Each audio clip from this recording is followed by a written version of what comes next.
Alors, bonjour, je vais vous faire une présentation du variomètre S80. Donc, pour l'allumer, on peut appuyer sur n'importe quel bouton. Donc là, le variomètre s'initialise.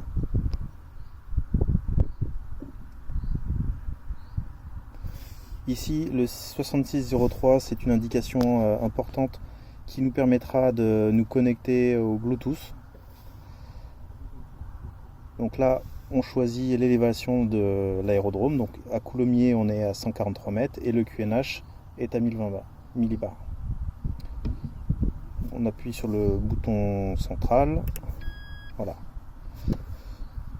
Donc ce qu'il faut savoir, c'est que le S80 fournit le courant au FLARM qui est connecté donc au S80. Et le FLARM fournit le signal GPS en retour et aussi la position des autres planeurs. Donc là, on voit que pour l'instant, il n'y a aucune information de la part du FLARM. Donc je vais en profiter pour vous décrire l'interface du variomètre. Donc ici, on a les boutons haut-bas qui vont servir à naviguer dans les menus, voilà, comme je viens de le faire. Le bouton central, donc ça sert à changer de menu. Donc là, on est dans le menu Info, le menu Waypoint, le menu Task pour les circuits, le menu Setup, et on revient au menu Info. Le bouton du bas sert souvent à monter et descendre dans les menus. Et donc quand on est par exemple en mode Waypoint, les boutons au bas servent à changer l'écran. Donc là on est en mode carte. Et là on va avoir les différents paramètres. Donc là on vient de voir le petit logo du FLARM qui vient d'arriver. Donc si on retourne dans le menu Info, voilà, on voit le OK, on voit le nombre de satellites qu'on peut capter. Et du coup on a nos coordonnées qui s'affichent avec l'heure. Du coup, comme le FLARM est activé, on a un menu maintenant FLARM ici. Et on peut voir les autres planeurs. Donc avec le bouton du bas, je peux zoomer et je vois les autres planeurs. Avec le bouton au bas, je peux choisir ma cible. Et donc là, on ne voit pas d'autres planeurs autour de nous. Mais sinon, on peut voir le variomètre du planeur qu'on a sélectionné. Et la distance.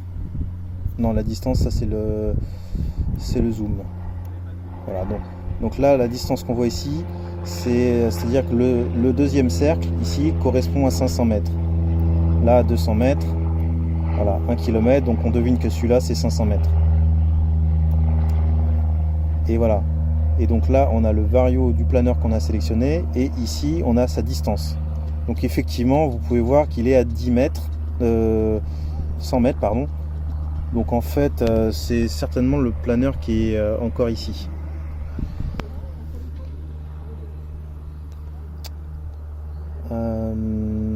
Voilà. Bon, c'est vrai qu'il n'est pas à 100 mètres, mais bon. Alors.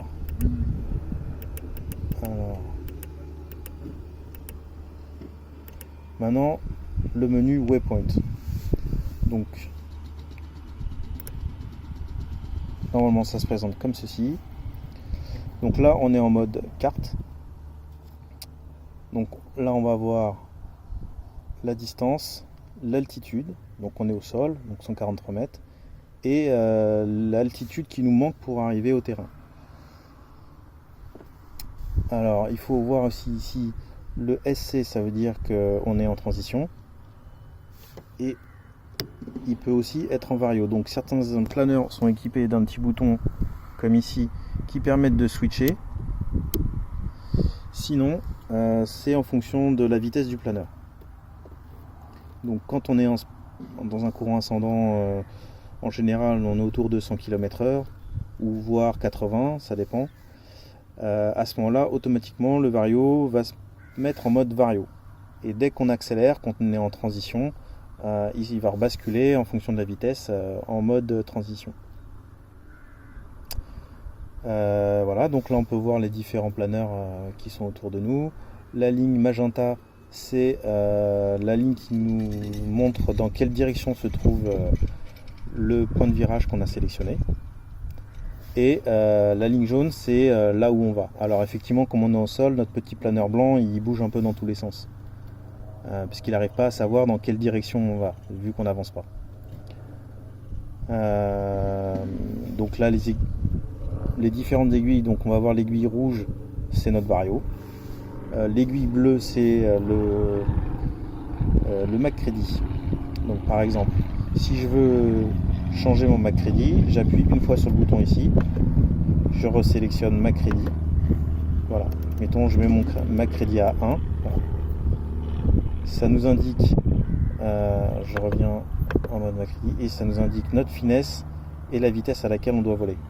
Donc là, ça nous indique qu'on doit voler à 126 km/h et qu'on a une finesse de 36. Ensuite, si on continue de appuyer, là on va voir les ballasts. Donc on a réglé les pilotes à 0 kg. Donc le poids que vous voyez ici, c'est le poids du pilote. Donc moi je pèse 85 kg, donc équipé je suis à 93 kg. Alors je vais simplement mettre 93 kg.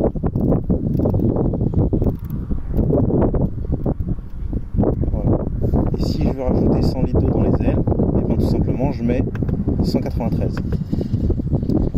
Et là ça m'indique ma charge à l'air à ma ça m'indique ma charge à l'air avec 93 kg, je suis à 33 kg par mètre carré. Et ça change aussi forcément ma finesse et ma vitesse. Donc on était je crois à 126, on passe à 132 km/h. Donc forcément quand on est chargé, on sait qu'il faut voler plus vite. Ensuite, le deuxième écran en mode waypoint, donc on peut appuyer soit sur haut, soit sur bas. Voilà. Donc là, on est en mode paramètres. Donc on va avoir juste des paramètres. Donc j'ai choisi de mettre en haut la distance, que ce soit en vario ou en transition. Ensuite, le vario moyen, l'altitude et la hauteur nécessaire pour arriver à mon point de virage. Donc là il me manque forcément, je suis au sol, il me manque 300 mètres pour arriver là où je veux. En mode transition, il y a juste, voilà, on a mis la vitesse sol à la place du vario moyen. Sur le côté, ici, on a une bande qui nous indique notre vitesse R. Et à un moment donné, il y a un petit curseur qui va s'afficher et qui s'appelle STF, ce qui veut dire Speed to Fly. Forcément, cette vitesse-là va changer en fonction du MacCready et des ballasts. Voilà, donc admettons que je suis en vol et que je veux sélectionner un nouvel aéroport qui se trouve autour de moi. Donc j'appuie sur le bouton en bas à droite et je vais sélectionner Select Near. Et là, j'ai la liste des fichiers des aérodromes triés par ordre de distance. Donc par exemple, on pourrait sélectionner La Ferté-Gaucher. Et voilà. Et donc là, on me dit c'est à 22 km. Et donc il me manque 900 mètres pour arriver à La Ferté-Gaucher. En mode carte, voilà, on a donc la ligne magenta qui nous indique où se trouve l'aérodrome. On peut dézoomer. Voilà. Et là, on voit, c'est un petit dans le coin, l'aérodrome. On peut aussi sélectionner un aérodrome de cette manière, tout simplement par ordre alphabétique. Donc on pourrait choisir, mettons, Cézanne, S, et ensuite on tourne le bouton jusqu'à trouver Cézanne. Alors, moi je ne veux pas la ville, je voudrais, voilà, l'aérodrome. Je sélectionne. Et donc, je suis en mode vario, si je me mets en mode transition, ça m'indique ici la distance, 57 km. Voilà, je pense que c'est à peu près tout pour le mode waypoint. Ce qu'on peut redire, donc on a vu pour le MacCready les ballasts et aussi on a les bugs, donc on peut régler par défaut, mettons à 5 ou 10%. Voilà. Donc si vous êtes équipé d'un démoustiqueur, vous avez un bouton bien sûr clean ici qui remet à 0 automatiquement. Ensuite, donc, ce qu'on peut regarder aussi d'intéressant, c'est dans le setup, ici, on peut régler le QNH et l'altitude de réserve. Donc, le QNH, pour l'instant, on dit qu'il n'a pas bougé, mais on peut régler notre altitude de réserve à 250 mètres ou 300 mètres, c'était bien. Voilà. Donc ça, c'est un détail important. Quand on est en vol, il faut bien vérifier cette altitude de réserve. Parce que si elle est réglée à 0 ou si elle est réglée à 300, bien évidemment, c'est pas la même histoire. Alors, on va revenir en mode waypoint. Et maintenant, on va regarder le mode task. Donc là, c'est pour les circuits. Donc, c'est exactement les mêmes écrans. Là, on va voir le vario moyen qui est... La seule différence, c'est le vario moyen ici, ou la distance. Là, les écrans, c'est exactement pareil qu'en mode waypoint. À savoir que, je ne l'ai pas dit, mais en mode waypoint ou en mode task, ici, on va avoir la vitesse du vent avec la direction. Donc, ce qui va nous intéresser dans ce menu, dans cet écran, dans ce mode plutôt, c'est de rentrer un circuit. Donc tout simplement, je fais Edit Task et je me mets là et je sélectionne. Donc je vais mettre insérer. Il est peut-être sélectionné plutôt, non? Allez, insérer. Et je vais sélectionner donc les hangars qui sont à côté, qui devraient se trouver voilà, dans la lettre A, AACM hangar. Voilà. Donc ça va être ma ligne de départ.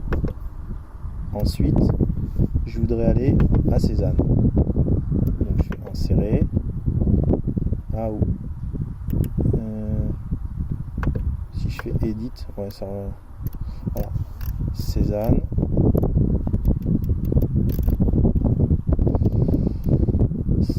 La lettre S. Et ensuite c'est Cézanne Saint-Rémy. Voilà. Et on va reprendre les hangars pour la ligne d'arrivée. ACM hangar. Voilà. Ensuite, ici, pour ma ligne de départ, je vais choisir, je vais fixer une ligne. Pour la nez de coupe, je vais choisir un rayon de 500 mètres, parce que c'est 500 mètres de part et d'autre du point de virage. Et pour la nez de coupe, c'est une ligne de départ de 1 km, donc 500 mètres de part et d'autre du point de départ, du point de virage, pardon. Donc là c'est bon, je reviens en arrière. Pour Cézanne, la zone symétrique, c'est très bien. On laisse comme ça. Et pour l'arrivée, ah zut, Edit Task. Pour l'arrivée, je vais dire que c'est une ligne aussi. Et pareil, un rayon de 500 mètres. Voilà. Je reviens en arrière. Et voilà, du coup, j'ai un aller-retour qui fait un circuit de 57 km. Bon, finalement, j'ai envie de passer par Pont-sur-Yonne. Parce que je trouve que 57 km, c'est pas assez grand comme circuit. Donc je rentre, j'appuie ici, et là je fais insérer. Et là, je vais choisir Pont-sur-Yonne. Hop, P. Hop, Pont-sur-Yonne. Pont, ça doit être ça. Pont aéro. Non, ça doit pas être ça. Alors, edit.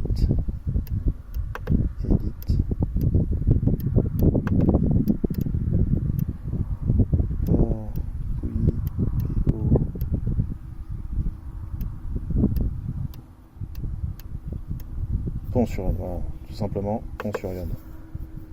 Voilà.